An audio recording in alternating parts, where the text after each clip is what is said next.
امیدوارم که حال دلتون خوب باشه. امروز قرار راجع به ربات معروف همستر صحبت بکنیم که همه دارنش و اگر شما هنوز ندارینش لینک رو این زیر واسهتون گذاشتم. بعد دیدن این ویدیو کلیک کنید و وارد شید.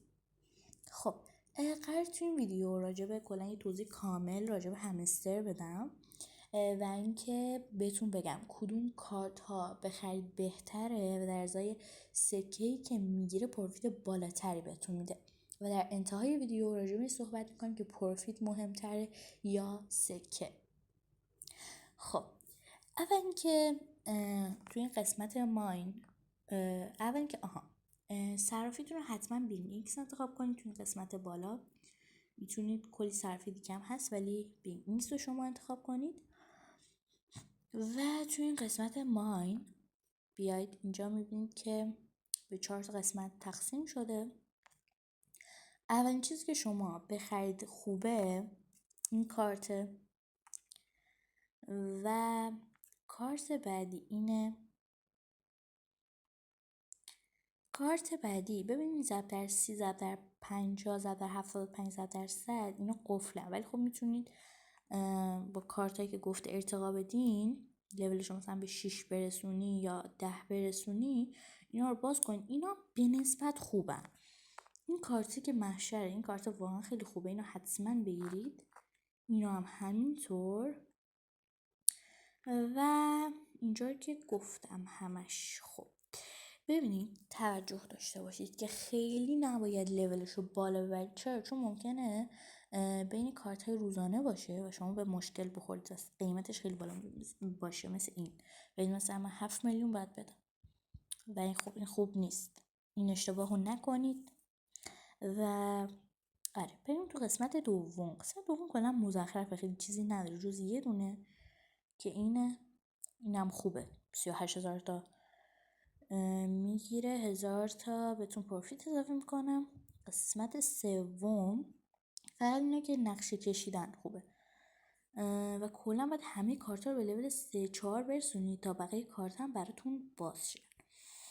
همونطور که اینجا میبینید اینا 1 2 3 4 5 6 7 8 9 تا این نقشه کشیده است. اینا خوبن.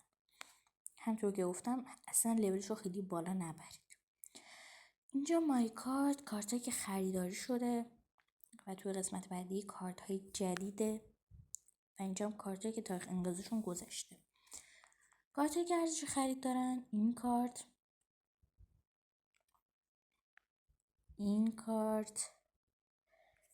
و این کارت اینا ارزش خرید دارن و همینطور این کارته.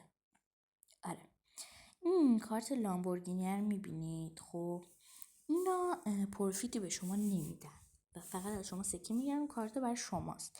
خب این کارت ها برای چیه؟ مثلا پیش نیاز یک کارت دیگه است. مثلا اون کارت میگه این کارت رو باید بخری خب تا اون یکی مثلا برات باز شه اینجوری. و اینکه حتما اینا رو بخرید به خاطر اینکه تاریخ انقضاشون اگه گذشت مثلا دیگه تاریخ انقضاشون میگذره و اون کارت دیگه برای شما باز نمیشه و شما نمیتونید دیگه اون رو بخرید.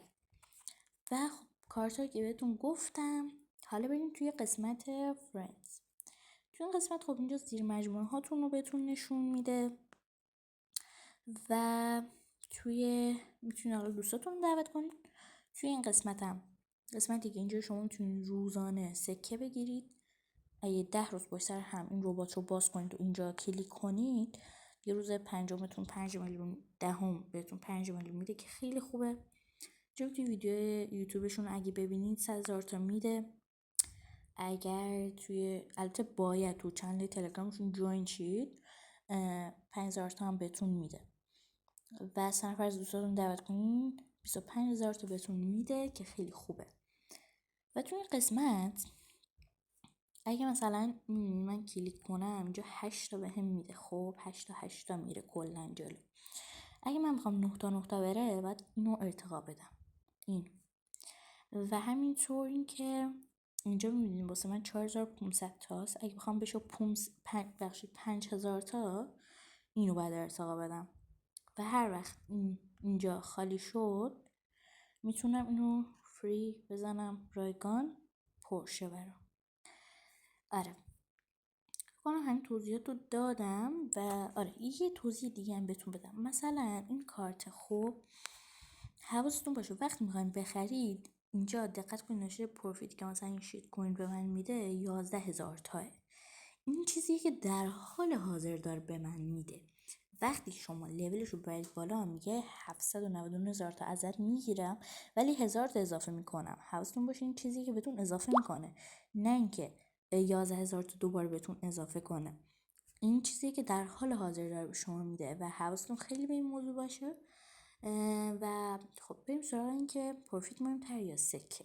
ببینید توی چنل همستر اعلام کرد که پروفیت مهمتره و همطور که میتونید این قسمت توی این قسمت کلن بر اساس کسی که پروفیتش بالاتره رده بندی شده، دسته بندی شده. اما یه نظری وجود داره که خب پروفیت به سکه خیلی نزدیک و مرتبطه دیگه. هرچی پروفیت بیشتر سکه بالاتر، هرچی سکه بالاتر میتونی پروفیت بیشتری داشته باشی. اما حواستون باشه این میتونه یه رد گم کنی باشه. حتما هم تعادل برقرار کن، هم پروفیت ببرید بالا، هم سکه. اما آدم برنده چه کسی که دقت کنه توی کارت خریدنش. مثلا ببینید این قسمت شما من باید 5 میلیون بدم که 1000 تا بهم بده. خب اینو چیز کردم که بهتون نشون بدم 5 میلیون من باید بدم که 1000 تا بهم اضافه کنه، در صورتی که میتونم توی این کارت 55,000 تا بدم که یک بهم اضافه کنه 1000 تا. و خیلی دقت کنید تو خریدن کارت هاتون. برای همین این چیز خیلی ساده ایه. خودتون میتونید نگاه کنید مثلا ببینید که اوکی این میارزه مثلا من بخرم اینجوری. آره دیگه همین. فکر نکنم دیگه توضیح دیگه مونده باشه. شما تو کامنت بگید به نظر شما پروفیت مهمتره یا سکه. مرسی که تا آخر ویدیو با من بودید. فعلا